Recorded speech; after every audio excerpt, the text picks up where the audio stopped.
अगर मेरे रहते सृष्टि मर जाए तो मेरे होने का अर्थ ही क्या? काली रात, दो हथेलियों में भरा काला उबलता जहर धीरे धीरे होठों की ओर उठता हुआ।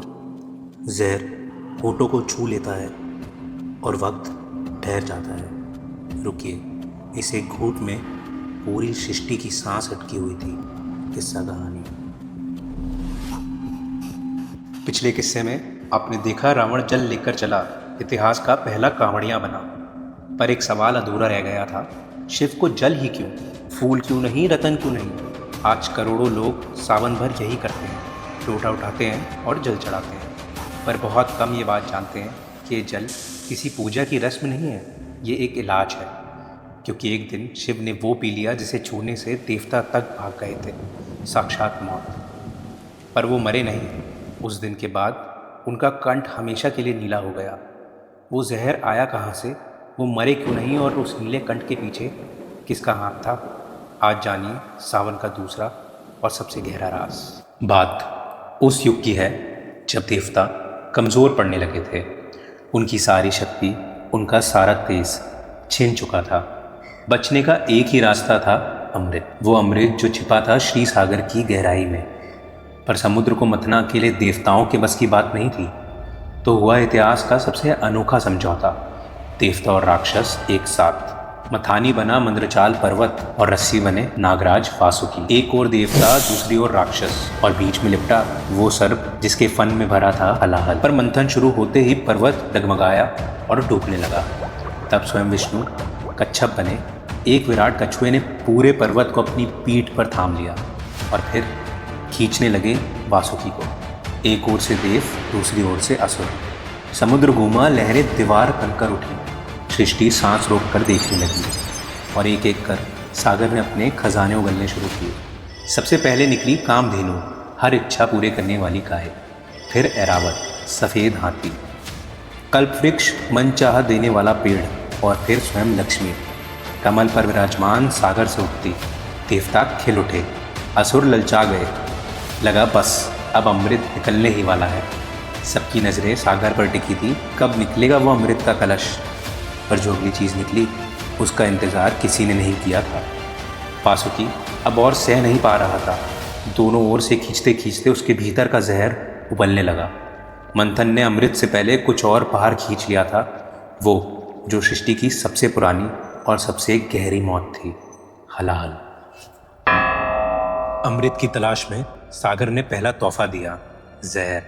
वासुकी के फन से निकला एक ऐसा विष जिसका एक कण पूरी सृष्टि को जला सकता था। काला, हरा, उबलता और आसमान की ओर उठता एक जहर का पहाड़। जहां जहां उसकी छाया पड़ी वहां वहां जीवन झुलस गया।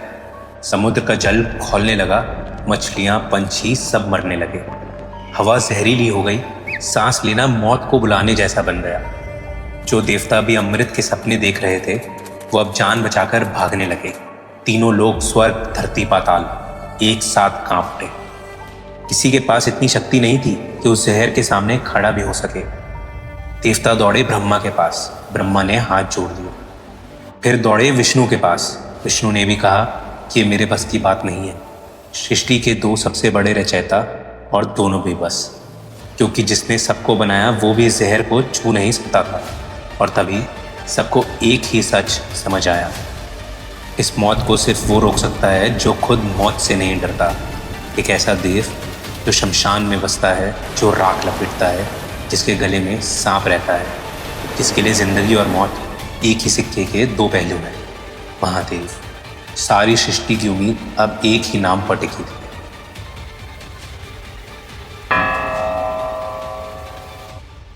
पर एक दिक्कत थी, महादेव तो गहरी तपस्या में थे और उन्हें इस मंथन से कोई मतलब नहीं था। ना अमृत चाहिए था, ना खजाना। देवता जानते थे बिन बुलाए महादेव को जगाना आसान नहीं। फिर भी और कोई रास्ता नहीं था। वो पहुंचे कैलाश और गिड़गिड़ाने लगे, महादेव, पूरी सृष्टि जल रही है और सिर्फ आप ही उसे रोक सकते हैं। उन्होंने बताया कैसे सागर से मौत निकल आई है। महादेव ने आंखें खोली। उन्होंने एक पल सोचा तक नहीं, ना शर्त रखी, ना कोई सवाल किया। वो उठे और कैलाश के नीचे उतरने लगे। जहाँ से पूरी सृष्टि भाग रही थी, महादेव उसी ओर चल पड़े। जैसे जैसे वो पास आए, जहर की तपिश और तेज होने लगी।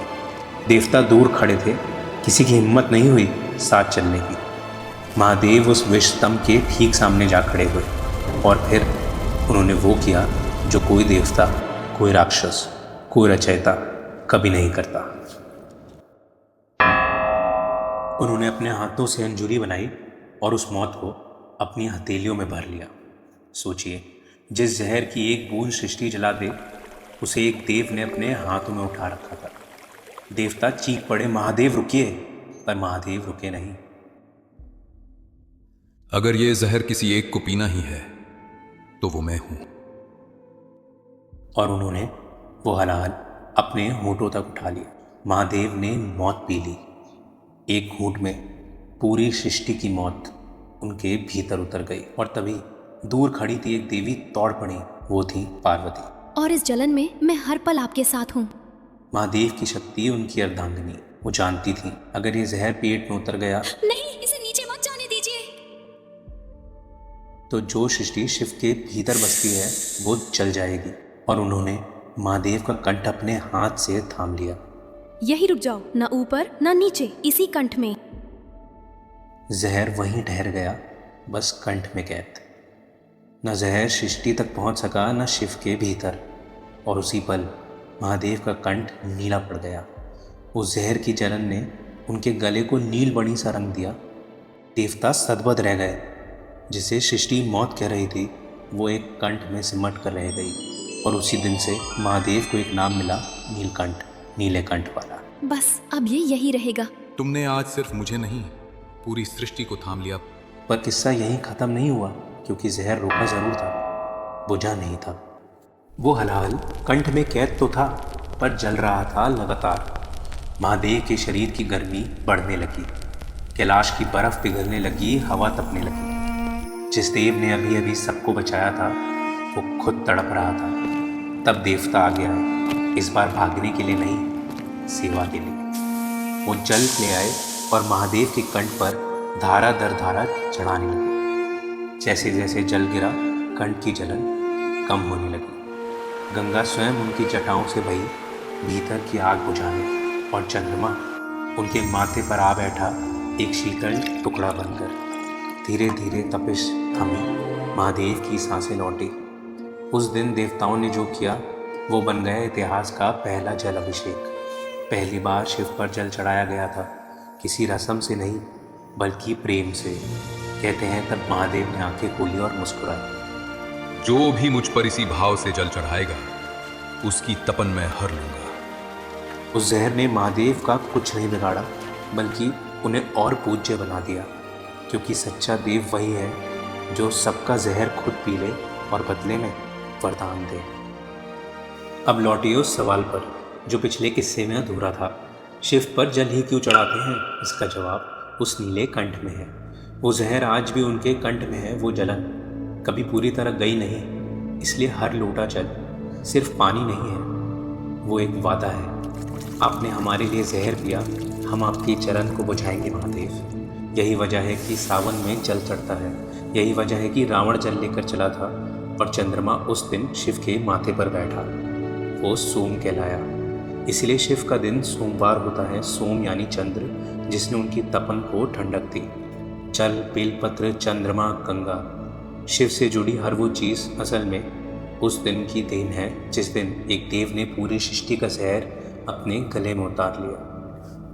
पर अब एक आखिरी सवाल बाकी है, शायद सबसे चौंकाने वाला। ये सारा जहर आया कहाँ से था? समुद्र ने तो सिर्फ बाहर ढकेला था। उगला था उसे एक सांप ने, वही जो मथनी की रस्सी बना था, नागराज वासुकी। जिस सर्प के जहर ने पूरी सृष्टि को निगलने की कोशिश की, उसी सांप को महादेव ने अपने गले का हार बना लिया। जो मौत बनकर आया था, वो नीलकंठ के गले का श्रृंगार कैसे बन गया? सोचिए, वो सांप, उसकी पूजा हम क्यों करते हैं? नाग पंचमी पर हम सांप को दूध क्यों चढ़ाते हैं? उस विष उगलने वाले नाग में ऐसा क्या है? वो किस्सा अगले भाग में। सब्सक्राइब कर लीजिए और ये घंटी इसे यूट्यूब की नहीं, मंदिर की घंटी समझकर बजा दीजिए। हर हर महादेव।